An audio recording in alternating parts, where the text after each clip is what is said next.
que Jesus possa abençoar a todos nós. Hoje, dando continuidade a algumas reflexões que temos feito em torno do livro Paulo e Estevão, a pregação de Estevão.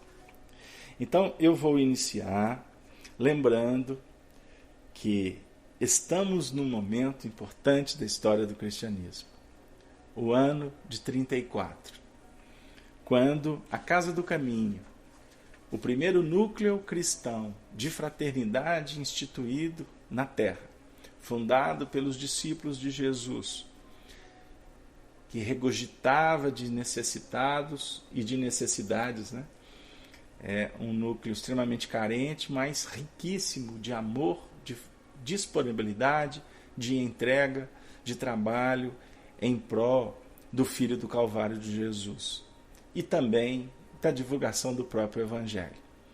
E nesse momento do livro psicografado por Emmanuel, ou melhor, por Chico Xavier, sobre a orientação de Emmanuel, que estava sob a tutela de Paulo e Estevão na década de 40, na Fazenda Modelo, em Pedro Leopoldo, nós estamos diante da pregação de Estevão, que é o trecho do livro que nós nos encontramos. Desculpem a introdução, mas ela se faz necessária. Estevão começou o discurso já trabalhado em 2 semanas, nos seguintes termos, que eu peço a vocês atenção para que a gente possa reler os primeiros movimentos da última semana e já adentrando no que nos foi concedido hoje como responsabilidade de estudarmos com vocês. Afirmara Estevão: ide ante as ovelhas perdidas da casa de Israel, e indo pregai dizendo, é chegado o reino dos céus. Ele inicia a sua palestra com a referência do capítulo 10 de Mateus, no versículo 6 e 7.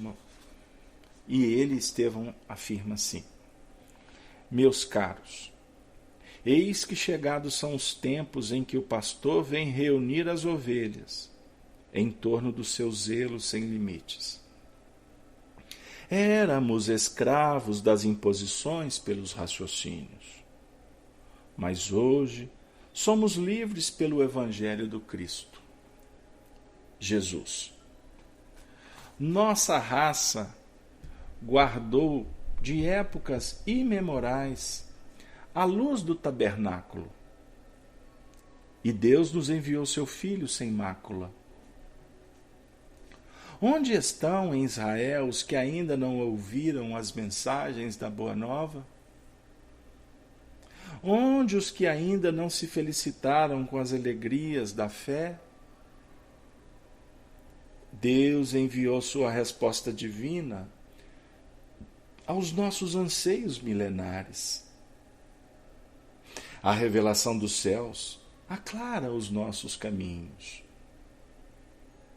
Consoante as promessas da profecia, de todos quantos choraram e sofreram por amor ao Eterno, o emissário divino veio até o antro de nossas dores amargas e justas, para iluminar a noite de nossas almas impenitentes, para que se nos desdobrassem os horizontes da redenção. O Messias atendeu aos problemas angustiosos da criatura humana, com a solução do amor que redime todos os seres e purifica todos os pecados. Mestre do trabalho e da perfeita alegria da vida, suas bênçãos representam nossa herança. Moisés foi a porta. O Cristo é a chave. Com a coroa do martírio, adquiriu para nós outros a láurea imortal da salvação. Éramos cativos do erro, mas o seu sangue nos libertou. Na vida e na morte, nas alegrias de Caná, como nas angústias do Calvário, pelo que fez e por tudo que deixou de fazer em sua gloriosa passagem pela terra. Ele é o Filho de Deus iluminando o caminho. Acima de todas as cogitações humanas, fora de todos os atritos das ambições terrestres, seu reino de paz e luz esplende na consciência das almas redimidas. Até aqui nós lemos e refletimos na última semana. E para fazer uma breve e objetiva conexão, a leitura nós a intitulamos como o Messias e o Pastor. Discutimos com vocês, levantamos alguns pontos, né, que efetivamente definem características bem sugestivas para o nosso aprendizado. O Messias a representar aquela dinâmica de salvação esperada pelos judeus. Assim, razoavelmente podemos sintetizar a visão que for elaborada por todos os pais do hebraísmo, os seus profetas. Mas Jesus veio trazer, conforme o nosso próprio Estevão definiu no texto, uma dinâmica diferente para o messianato. O Messias, na realidade, é o próprio Cristo. A dinâmica do amor, a luz que fortalece, que sustenta, que alimenta, que luariza, que cura, que liberta, porque a luz representa amor. E o profeta dentro da dinâmica do professor, né? Ou melhor, desculpem, o profeta não, o pastor, o professor, aquele que vem para ajudar as ovelhas. E o que caracteriza-o é pelos exemplos dos próprios ensinamentos que ele oferece. Porque o pastor é conhecido pelas ovelhas exatamente pela sua autoridade espiritual, que é conquistada através dos tempos. Autoridade é conquista espiritual. Poder pode ser concedido, conferido, oportunizado. Na terra nós buscamos poderes. O poder da inteligência, o poder da informação. Nós buscamos adquirir o poder sobre pessoas, circunstâncias, coisas, né? Existe o poder político, o poder público, o poder gerencial, o poder de convencimento, o poder psicológico. Como existe um dos poderes que até hoje é menoscabado, é barateado, é sucateado, que é o poder espiritual. Eu posso ser médium e fazer da minha mediunidade um messianato, um mediunato, transformando a mediunidade numa tarefa que efetivamente vai caracterizar pelas ações do instrumento o que é proposto através dele como instrumento. O que foi, por exemplo, Francisco Cândido Xavier. Mas eu posso transformar a mediunidade também num mecanismo que vai caracterizar dificuldades para mim mesmo, se eu quiser usar esta ferramenta para dominar, para convencer, para criar seguidores, não é mesmo? Para enganar, para ludibriar, o que vai caracterizar uma fascinação ou uma até subjugação, vinda de espíritos, mas que podem ter a ressonância dos médiuns que vão abrindo as tomadas, a partir do momento em que se afastam do bom combate que o Evangelho propõe. E, rapidamente, podemos ainda falar um pouco desse último tópico, desse último parágrafo que vai anteceder ao o novo movimento que nós vamos propor hoje. Quando Estevão diz que na vida e na morte, nas alegrias de Caná, como nas angústias do Calvário, pelo que fez e por tudo que deixou de fazer em sua gloriosa passagem pela terra, ele é o Filho de Deus iluminando o caminho. E como Filho de Deus, ele se faz o nosso referencial. Ele é o tipo, ele é o modelo, ele é o paradigma da humanidade terrena, da humanidade espiritual que circunvolve esse planeta abençoado que nós chamamos de Terra. E aí ele vai dizer assim ainda: acima de todas as cogitações humanas, fora de todos os atritos das ambições terrestres, seu reino de paz e luz esplende na consciência das almas redimidas.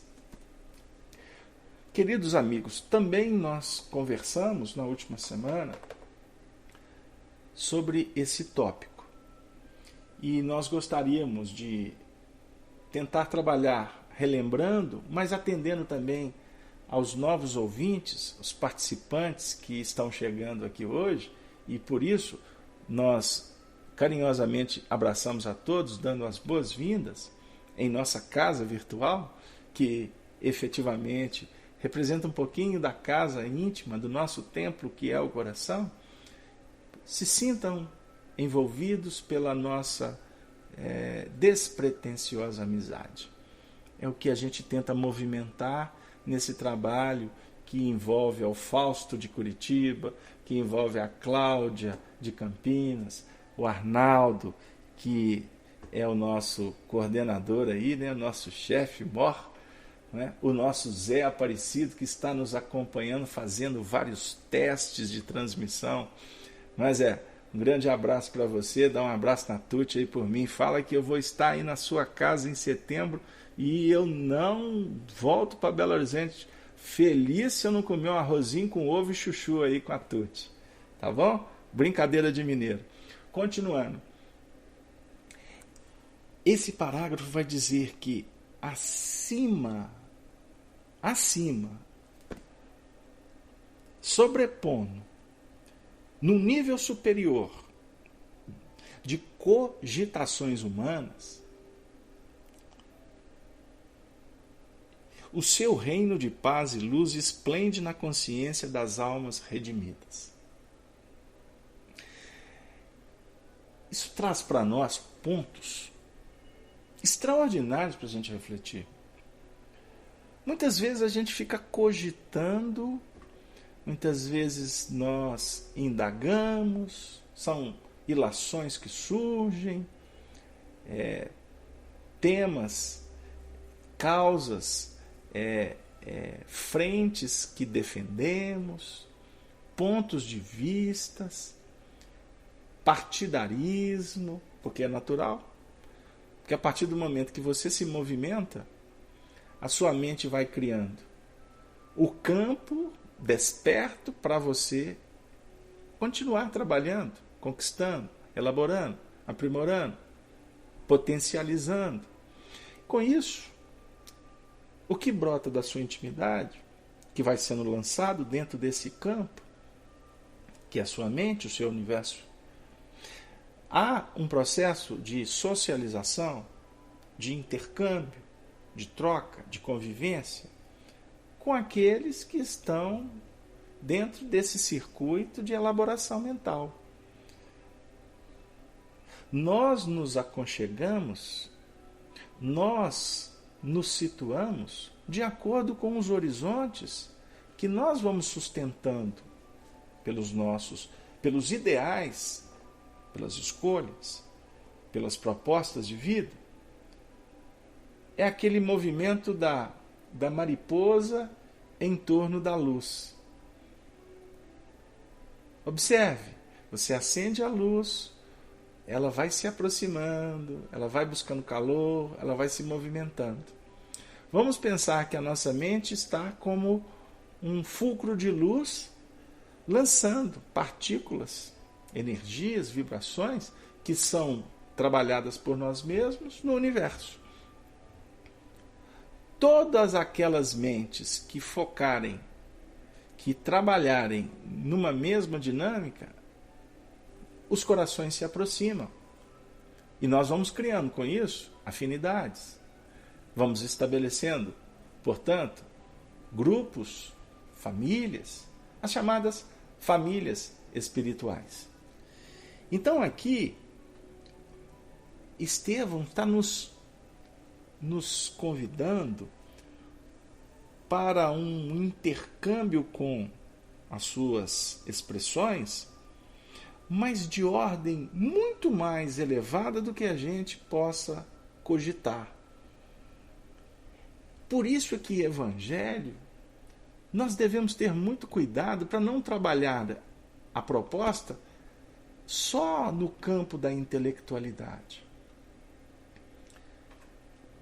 Eu vou ser prático e vou buscar a ajuda da Cleusa, que está em Leiria, Portugal, vibrando dentro de uma dinâmica da nossa benfeitora,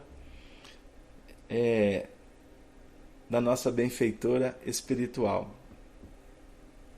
Ela sabe de quem que eu estou me referindo. Não é? Isabel de Aragão, a mentora da Península.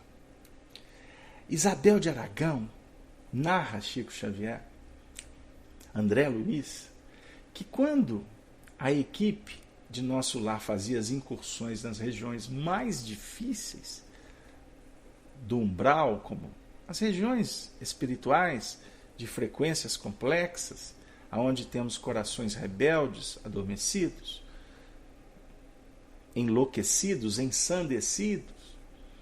Quando estas equipes vão mergulhar, ou melhor, vão adentrar essas regiões mais complicadas, os espíritos que vão liderando essas caravanas estão numa dimensão assim muito próxima das faixas crísticas, de altas expressões, de alta intensidade vibracional. Aí Chico vai narrar, em alguns casos, espíritos como Isabel de Aragão é que tomam frente. Sabe por quê? Porque para adentrar nas complicações, você não entra com inteligência periférica. Você tem que trabalhar num nível de conjugações profundas entre o conhecimento, a habilidade, a experiência adquirida, mas acima de tudo uma dose plena de misericórdia, de amor, de benevolência, de mansuetude. Não pensem vocês que para adentrar as complicações você tem que ir com batedores. Esses espíritos podem até utilizar de recursos, dando oportunidade para os batedores estarem presentes. Mas o que intensifica, o que vai validar o trabalho com a treva é amor. Que se expressa pelas almas redimidas. Aí vem aquela pergunta, então como é que a gente vai fazer, Casalberto, se nós ainda não podemos nos considerar almas redimidas? Tá, então, nós podemos falar de almas redimidas caminhando por duas sendas. As almas que realmente já conquistaram a graduação, que já se elevaram aos páramos maiores, né? Como aquelas almas que estão em vias da remissão, no caminho que já colocam estas almas na condição de terem a consciência clarificada pelo amor, o que não necessariamente significa que já sejam espíritos livres das peias dos karmas, das dificuldades, como queira. Portanto, eu estou tentando sintetizar uma proposta muito ampla, que precisamos ter cuidado, mas ao mesmo tempo temos que ser simples para explicar. Vamos trabalhar com dois grupos. Espíritos que estão numa condição superiores e outros que almejam graduar-se nessa dimensão do reino de Deus. O reino de Deus a simbolizar conquistas que trazem paz. Aí você fala, mas esse reino de Deus, como é que faz para a gente entender a hierarquia dele? A hierarquia, você quer que a gente analise sob o prisma exterior, o de fora para dentro, que nós podemos avaliar, que nós podemos graduar, que nós podemos entender as patentes?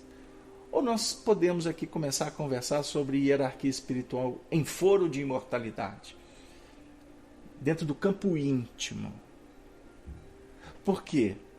Para trabalhar com Jesus, ele convida a todos. Mas para ingressar é necessário que nós possamos sair dos atritos das ambições terrestres.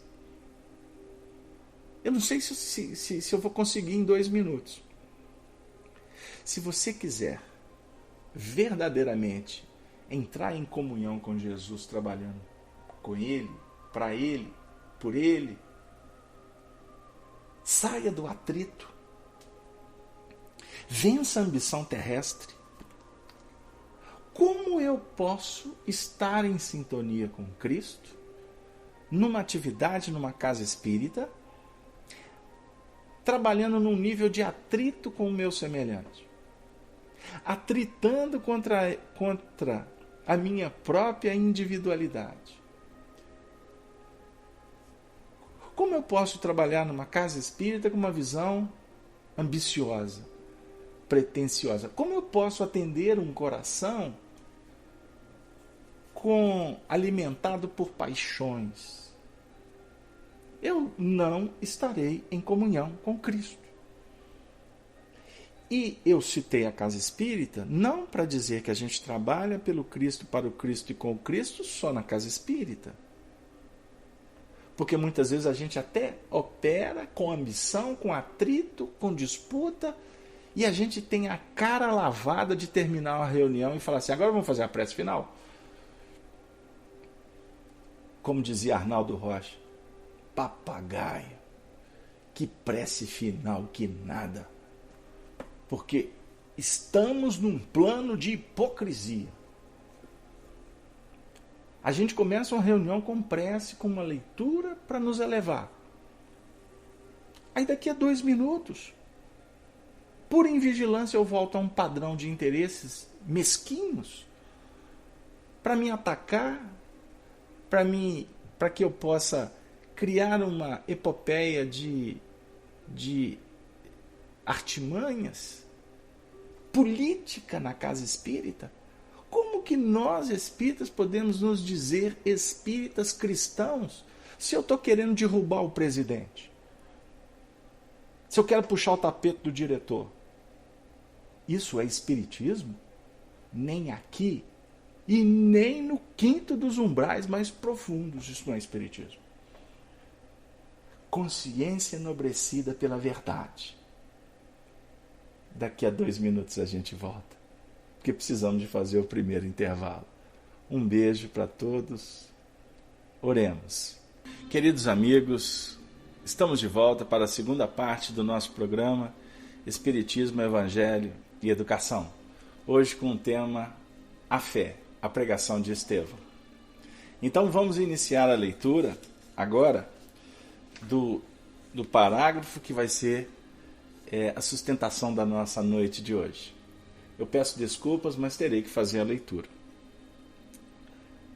Disse assim Estevão sobre a inspiração de Jesus. Ó Israel, tu que esperaste por tantos séculos. Tuas angústias e dolorosas experiências não foram vãs. Enquanto os outros povos se debatiam nos interesses inferiores, cercando os falsos ídolos de falsa adoração e promovendo simultaneamente as guerras de extermínio, com requintes de perversidade, tu, Israel, esperastes o Deus justo. Carregastes os grilhões da impiedade humana na desolação e no deserto. Convertestes em cânticos de esperança as ignomías do cativeiro. Sofrestes o opróbrio dos poderosos da terra. Viste os teus varões e as tuas mulheres, os teus jovens e as tuas crianças, exterminados sob o guante das perseguições, mas nunca descrestes da justiça dos céus. Como salmista, afirmaste com teu heroísmo que o amor e a misericórdia vibram em todos os teus dias. Chorastes no caminho longo dos séculos, com as tuas amarguras e feridas. Como Job, vivestes da tua fé, subjugada pelas algemas do mundo, mas já recebestes o sagrado depósito de Jeová, o Deus único. Ó, esperanças eternas de Jerusalém, cantai de júbilo, regozijai-vos, embora não tivéssemos sido fiéis inteiramente à compreensão, por conduzir o Cordeiro amado aos braços da cruz. Suas chagas, todavia, nos compraram para o céu com o alto preço do sacrifício supremo. Que texto! Que maravilha! Que simbolismo! Que profundidade que Jesus fala conosco através de Estevão. E eu gostaria de, mergulhados no tempo, na Casa do Caminho, Jerusalém do ano de 34, eu gostaria de trazer vocês de volta. Isso não é uma alusão pretensiosa. É apenas uma artimanha pedagógica. Eu gostaria que agora você sentasse na sua cadeira, ou você se percebesse deitado no colchão, ou quem sabe continuando a fazer a jantinha para o marido na tua cozinha, ou o maridão esperando a jantinha na sala que a esposa carinhosamente está fazendo, ou você que está ajudando o seu menino a corrigir o dever de casa. Eu quero que você se sinta no ano de 2014. Porque nós queríamos dizer o seguinte: Estevão está falando, ó Israel. Ele está falando para a nação israelita? Historicamente, sim. Mas agora, ele está num êxtase profundo, externando um júbilo extraordinário e poético. Porque Israel aqui agora para nós vai representar a Terra Santa, a terra escolhida por Deus, preparada, o grande povo. Não estou falando da raça hebraica que veio de Capela. Estou falando dessa nação, dessa terra, desse império, que é o anseio que todos nós temos de construir para a nossa habitação. Esse templo está dentro de você.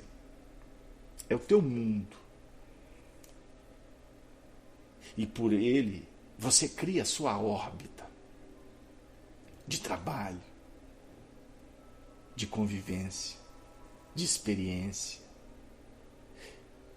de dependência, de independência, de interdependência.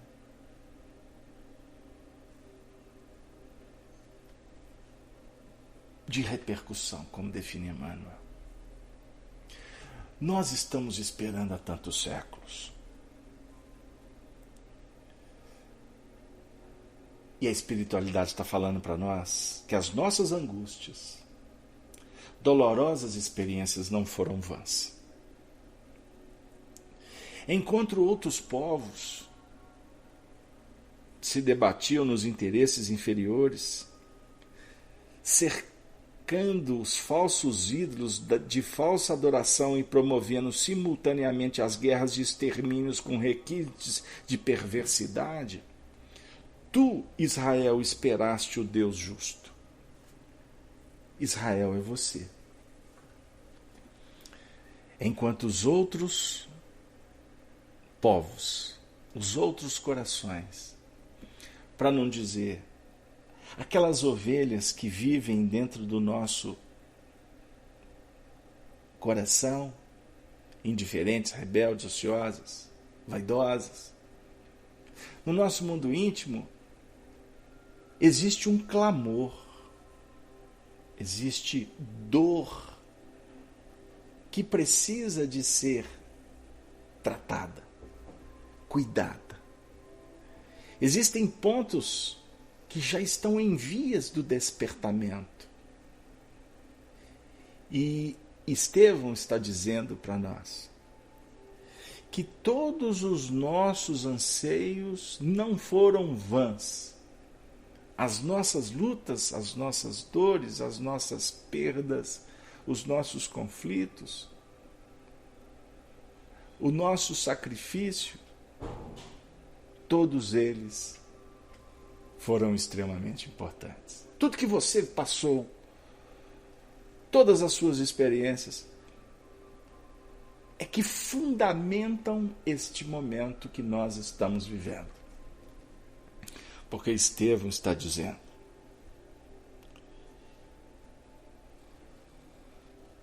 que a sociedade,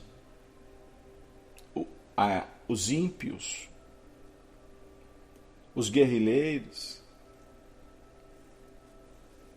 todos os implementos dificultosos do caminho, que ainda permanecem indiferentes, eles acabam sendo instrumentos para que o coração, que está em vias de despertamento, tenha, vamos dizer assim, elementos, recursos para entender a importância desse soerguimento agora. O discurso antigo, de 2000 anos, ele encaixa perfeitamente no nosso momento atual quanto sociedade. E fala muito para todos nós aqui que estamos nos colocando na condição de cristãos. Cristãos ainda na condição dos filhos do Calvário que estavam sendo atendidos na casa do caminho. Porque ele estava falando para os sofredores. Estevão não estava falando para intelectualizados. Ele não estava falando para rabinos. Porque o início do discurso que nós trabalhamos na última semana, ele fala assim: éramos escravos das imposições pelos raciocínios, mas hoje somos livres pelo Evangelho do Cristo Jesus. Nós não estamos e não podemos trabalhar Espiritismo nesse momento tão importante da sociedade, numa dialética arcaica. Nós não podemos trabalhar Espiritismo com metodologias que estão em desuso. Eu não posso criar dentro de um circuito espírita. O que as escolas medievais utilizavam? Pragmatismo. E pragmatismo não é só na lição, não é só na forma de exposição. Pragmatismo também se faz no comportamento. Eu delego uma função para uma pessoa, por exemplo, na casa espírita, contando que esta lição vai ajudar para que ela vença as suas dificuldades, e muitas vezes esse coração vai utilizar da oportunidade para se vincular mais e mais no seu passado, que foi pragmático. Eu não sei se deu lá. Por isso a casa espírita não pode ser tratada como um lugar puramente administrativo.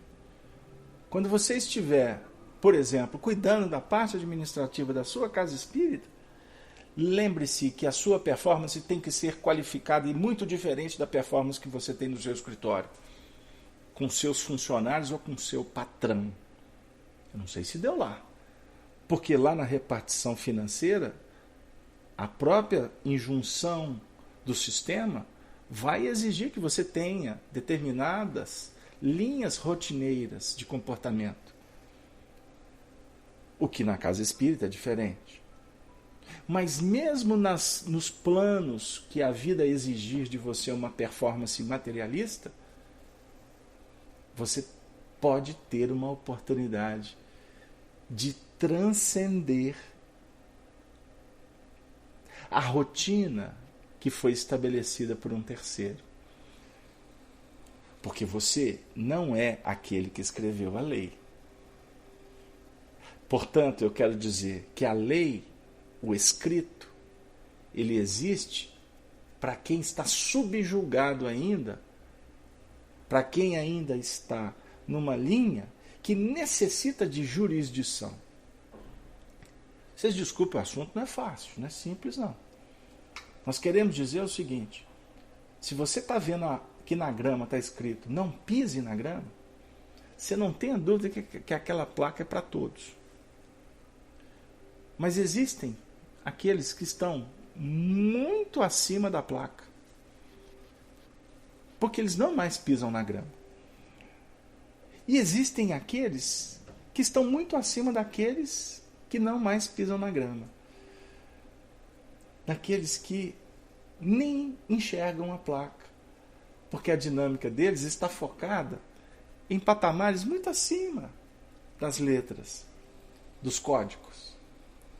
Então o Evangelho, querido amigo, quando os Espíritos afirmam que o Evangelho é vivência, como Tiago diz que a fé sem obras é morta, ele está falando para nós o seguinte: que você que está se convertendo e se tornando, porque são dois movimentos, ao cristianismo, como Jesus ensina no capítulo 18 de Mateus, quando indagado quem é o maior no reino dos céus, ele manda que traga uma criança e diz: enquanto não vos converterdes e vos tornardes. Versículo 3. Igual a uma criança, não podereis entrar no reino dos céus. Eu sempre faço uma brincadeira carinhosa com a didática desse versículo, porque ele explica mais do que 1000 palavras. É o poder da síntese. A síntese é a verdade, embora a verdade não necessariamente esteja na síntese. É necessário a gente refletir melhor. Mas vamos lá. Ele foi perguntado quem é o maior. Pragmatismo e hierarquia. Ele foi questionado dentro das injunções, das imposições dos raciocínios que estabelecem o reino dos céus materializado, em casas, em templos, em posições. Aí ele fala que ele manda porque ele tem autoridade. E não é mandar no sentido de estar impondo. O mandar de Jesus é: traga uma criança. Quem tem olhos de ver não vai deixar de levar a criança nunca, porque perdeu a oportunidade. E tem muita gente brigando por aí, com as determinações do alto. É rebelde. Está tripudiando a lei. Segunda-feira, ontem, eu comentava com uma amiga, a Cláudia vai estar nos acompanhando aí no raciocínio. Eu pedi com uma companheira, terminou a psicografia, e falei assim, agora você leva para casa, digita e manda para mim, que eu quero avaliar. Ah, mas eu estou meio sem tempo, estou trabalhando demais e tal. Eu falei assim, mas poxa, a produção é sua, você não vai ter tempo, 5 minutos, é uma coisa simples. Ah, não vou poder. Ah, então tá, então você passa para fulano, que é uma pessoa que eu confio, você passa para fulano, que então fulano faz isso para mim. Aí fulano falou assim, não passa para mim não. Eu estou brincando com vocês que não estou expondo ninguém, estou contando uma situação porque são amigos. Mas eu vou pegar essa situação para explicar um pouquinho do que eu estou querendo dizer. Aí eu virei para um outro companheiro, um terceiro, numa reflexão extremamente evangélica, fraterna. Aí eu disse assim, fulano, e eu fico cá pensando com os meus botões. Paulo de Tarso caminhou 20.000 quilômetros. Ele percorreu 20.000 quilômetros. A pé, com animal, com pés descalços, no mar, passando por naufrágio, saindo da cidade escondido num cesto, aprisionado, 20.000 quilômetros perguntando para Jesus em oração, Senhor, para onde eu vou agora? Israel, nós esperamos, nós suplicamos. E quantas perseguições nós passamos, quantas lágrimas pelo caminho, quanto degredo, quanto cárcere, seja ele qual for, quantas reencarnações. Ó, esperanças eternas de Jerusalém, ó, esperanças que venceram o tempo, por isso eternas. A nossa alma pediu, quem sabe Maria da Glória? Você, Marli? Quem sabe Ione? Quem sabe Fábio? Quem sabe Fausto? Quem sabe Arnaldo? Há muitos séculos nós pedimos para Jesus para poder trabalhar pelo evangelho dele. E ele disse, não, ainda não.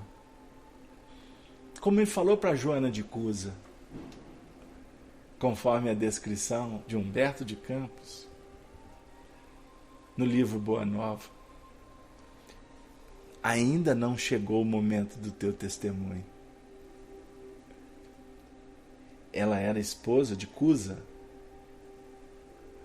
comerciante, político, homem da sociedade, mas ela era esposa dele. Ela tinha um compromisso no lar, com filhos. Imaginemos a sociedade de então. Não estava na hora ainda dela testemunhar como o Evangelho. Então, eu pergunto para vocês, será que o Senhor disse a mesma coisa para cada um aqui? E nós tivemos que nos comprometer com uma série de tarefas para só agora.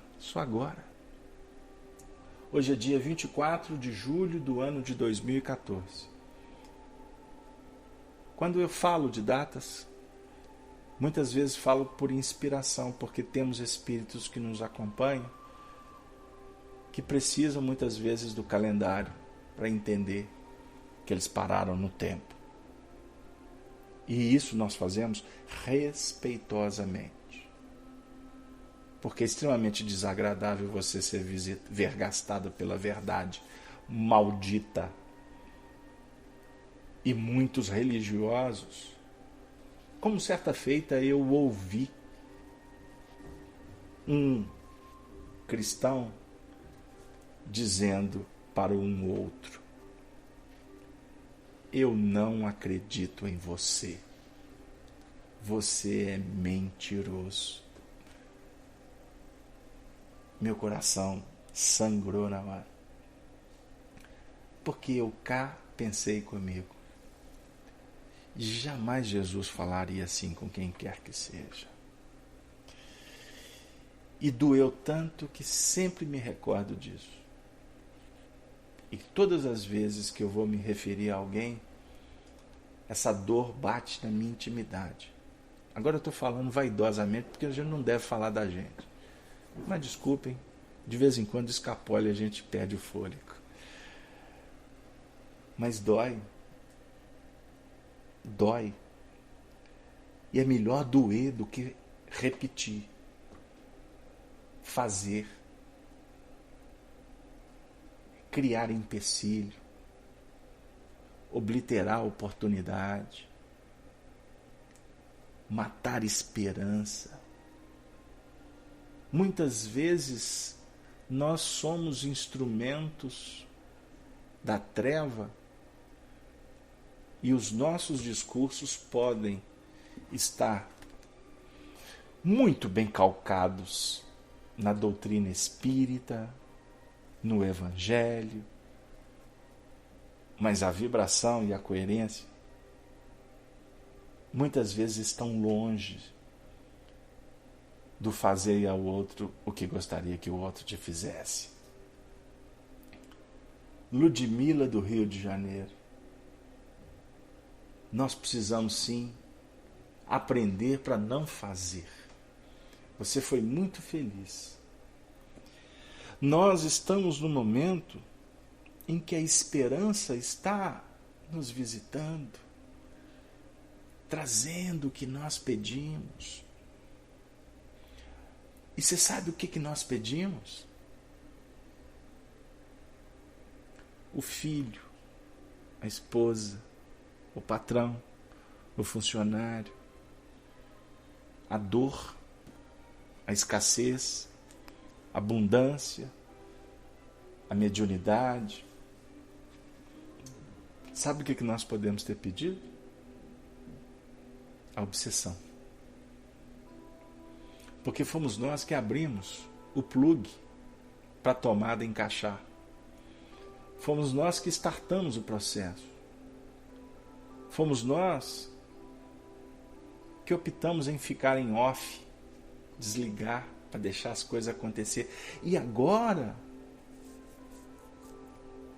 tudo está voltando. O falso está dizendo: esta fala nos lembra que quando estamos em trevas, somos falsos profetas. Não tenha dúvida. Mas as ovelhas, como nós trabalhamos na última semana, elas conhecem a voz do pastor. As ovelhas conhecem Rosângela. Quando há equilíbrio, quando há coerência, quando há bom senso, quando há fraternidade, as ovelhas sabem. Então nós, como espíritas, precisamos de ser mais cautelosos para nos policiarmos. Observe que André Luiz tem um livro que se chama Agenda Cristã. A gente conversava com o Honório Abreu, quando encarnado em BH, o Honório falava assim: é um livro muito importante para um percentual muito grande de espíritas. Aí eu falei assim: mas por que um percentual grande? Ele falou assim: porque já existe um percentual de espíritas que não precisam do livro A Agenda Cristã. Aí eu falei assim: mas como assim, Arnaldo? Honório, me explica. É porque já existe um contingente de espíritas que já não necessitam de cartilha. Porque a grande parte dos espíritas, nós estamos debaixo de uma árvore que oferece uma copa maravilhosa, que é o Evangelho segundo o Espiritismo. Aí nós precisamos da mensagem do bispo, nós precisamos da mensagem do Lacordaire, nós precisamos da mensagem da rainha, nós precisamos daquelas cartilhas do Erasto, nós precisamos de textos longos, para que nós possamos desenvolver uma atenção mais direcionada, porque nós temos déficit de atenção, nós precisamos de disciplinas, nós precisamos de uma série de propostas que o Espiritismo nos oferece, mas ainda não estamos usando o Espiritismo como uma chave para entender os sinais da vida. Mas já existe um percentual de espíritas que não estão debaixo mais da copa da árvore, que é o Evangelho, que é a codificação espírita. E já existe um percentual que já integra a falange do Espírito de verdade. De verdade. Não lusco-fusco. Não belas palestras e na hora que termina a palestra, eu sou o rei da cocada preta, eu sou o intocável, eu sou sumidade e por isso dou depoimentos que muitas vezes se tornam leis inquestionáveis pelos seguidores. Não podemos agir mais assim, porque todos nós somos meramente ovelhas. Algumas, se estão destacadas, é por muito deverem. E as grandes ovelhas, se eu posso assim dizer, as ovelhas de verdade, que conhecem a voz do pastor, costuma ser aquela figura mais humilde, mais simples, lá da casa espírita, aquela que entra muda e sai calada da reunião, mas é aquela que tem como as amas de leite que amamentavam os filhos das sinhazinhas, aquelas que sustentam trabalhos de altas expressões, são aquelas que amam. E eu falei aquelas porque nos reportamos às mães simbolicamente. Que Jesus nos abençoe. Nós vamos fazer um pequeno intervalo para voltar daqui a 1 minuto e meio com a terceira e última parte do programa Espiritismo, Evangelho e Educação. Até daqui a pouco, é rapidinho. Estamos de volta. Queridos amigos e irmãs, chegamos um momento decisivo do nosso encontro.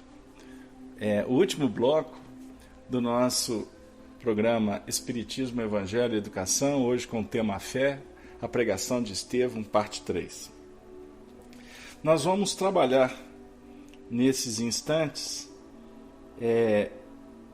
a última parte desse parágrafo do discurso de Estevão, quando ele diz assim: esperanças eternas de Jerusalém, cantai de júbilo, regozijai-vos, embora não tivéssemos sido fiéis inteiramente à compreensão, por conduzir o Cordeiro amado aos braços da cruz. Aqui a gente pode refletir também, transcendendo um pouco a letra, saindo um tanto da história do nosso mestre amado, que indiferentes levamos ao cadafalso, à cruz, ao morticínio. Mas nós também podemos falar da nossa própria história. Quantas vezes fomos indiferentes diante de tanto amor que Ele nos concedeu? Quantas vezes nós tripudiamos? Quantas vezes nós fomos aqueles instrumentos para criar as dificuldades no caminho? Só que as suas chagas, todavia, não compraram para o céu com o alto preço do sacrifício supremo. Aliás, nos compraram para o céu Olha que beleza. Isso é lindo. Ele pagou com o seu sangue, com as suas chagas, como, vamos dizer assim, uma moeda, a nossa ascensão ao reino dos céus. Ele pagou por isso.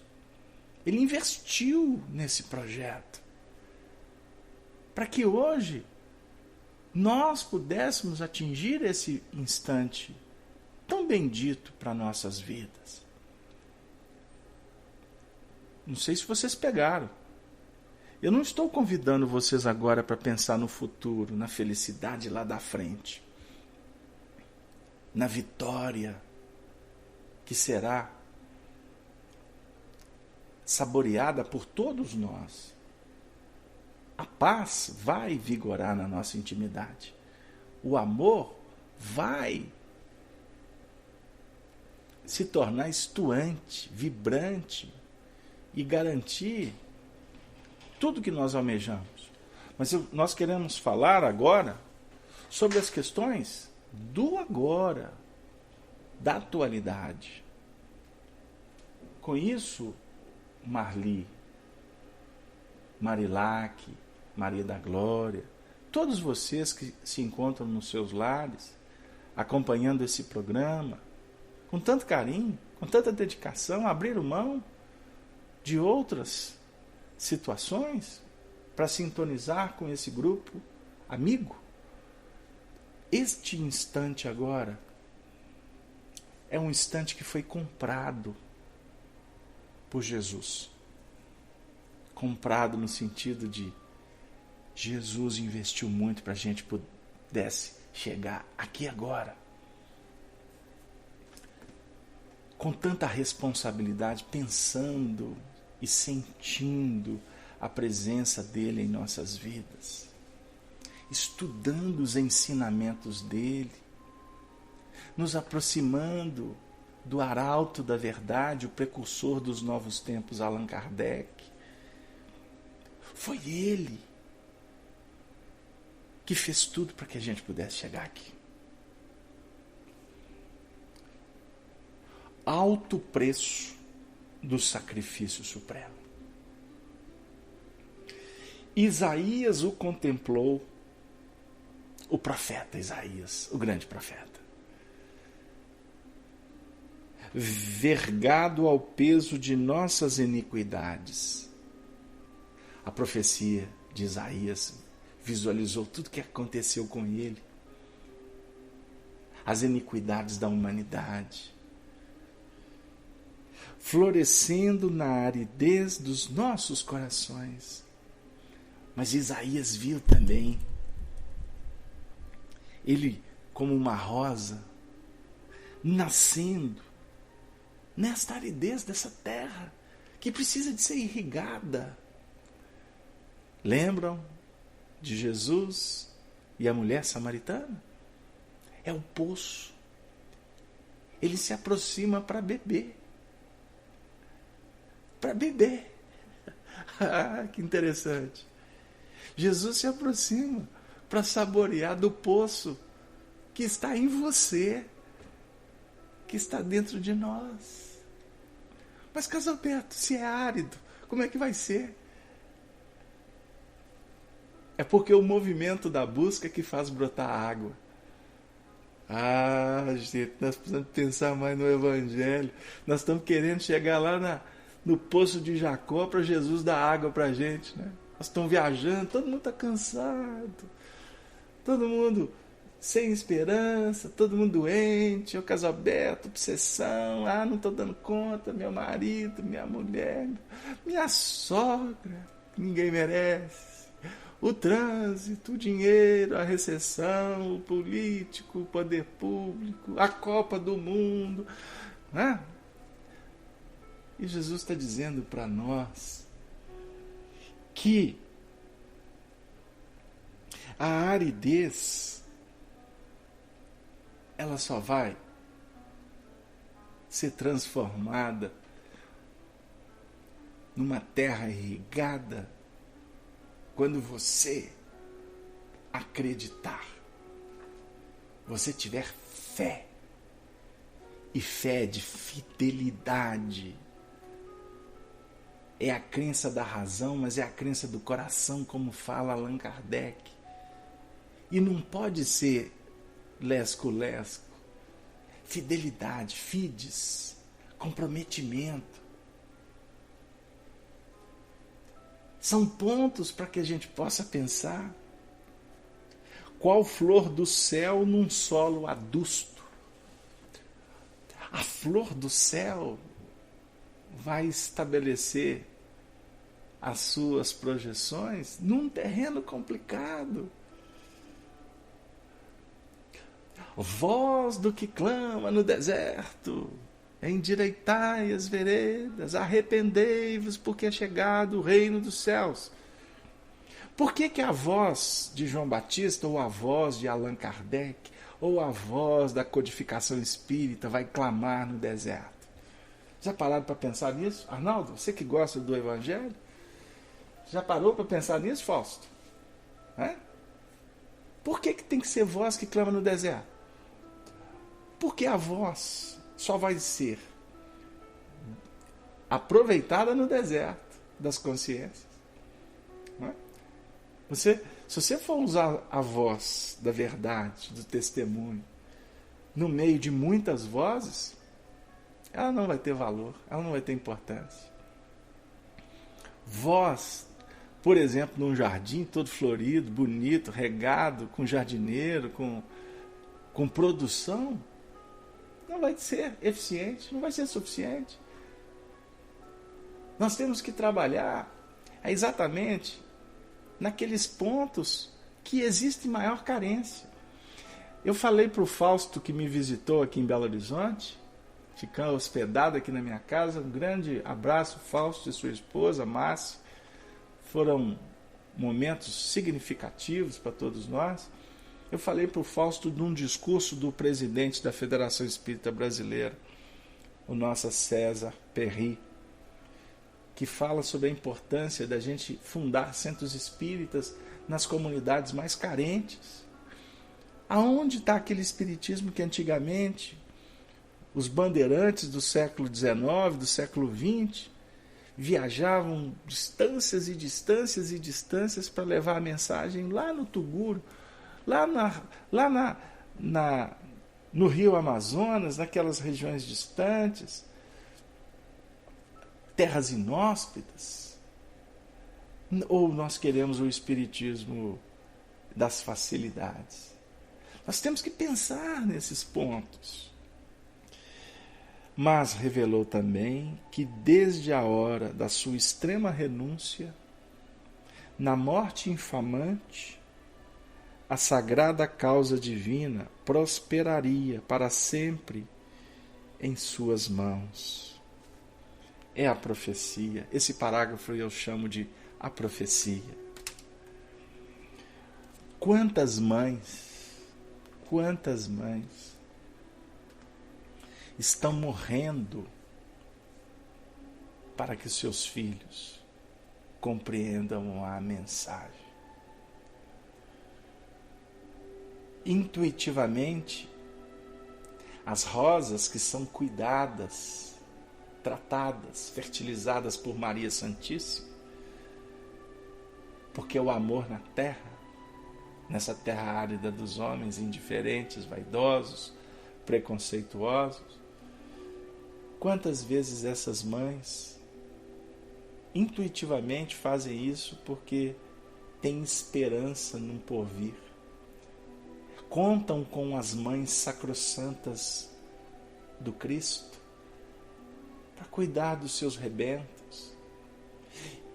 Elas muitas vezes não entendem claramente o que estão fazendo, mas nós aqui podemos entender dos exemplos do Cristo o que vem a ser amar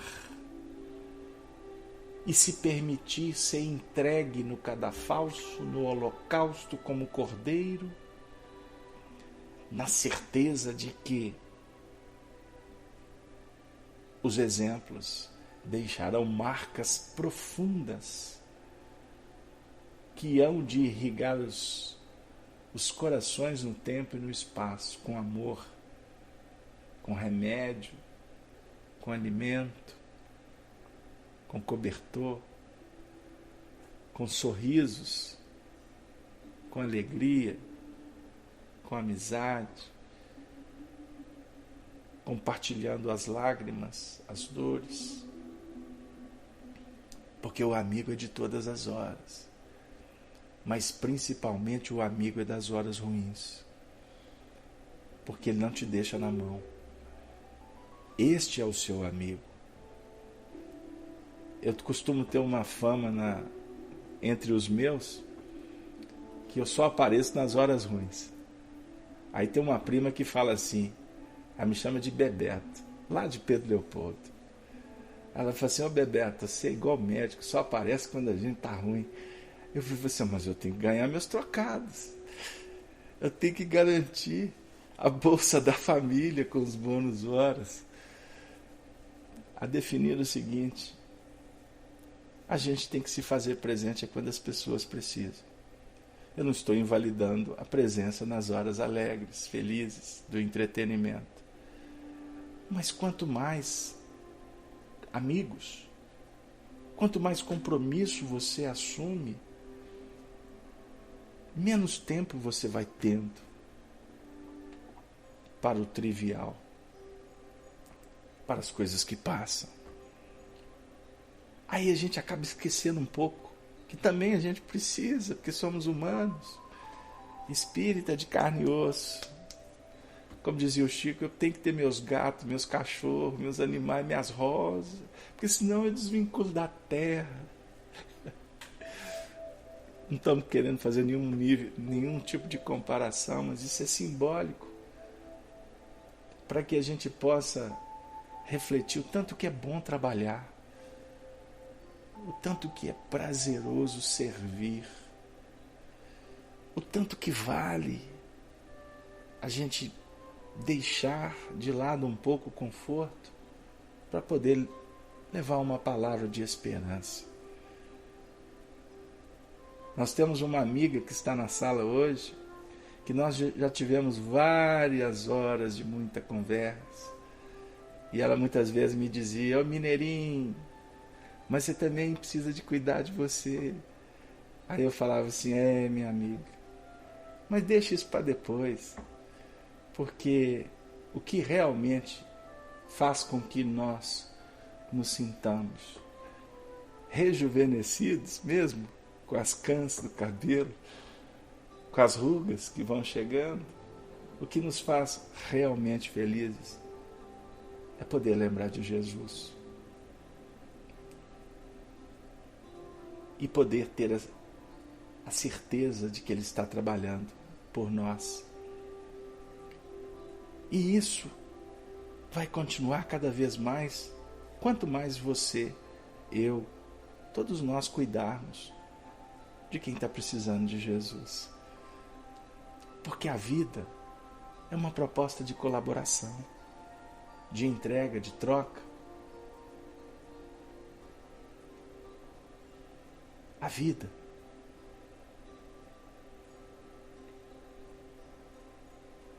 é uma grande proposta de esperança e de trabalho. Desculpem, mas as emoções também nos visitam. E como eu sou primo pobre do Bebeto Carlos, é outra brincadeira que eu faço, porque ele é Roberto Carlos Braga e eu sou Carlos Alberto Braga.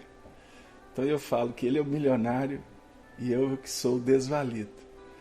Mas ele que disse, são tantas emoções e sempre será muitas emoções poder dialogar com essa grande família dos espíritas, dos cristãos, dos evangélicos, dos católicos, dos budistas, dos ateus que fazem bem.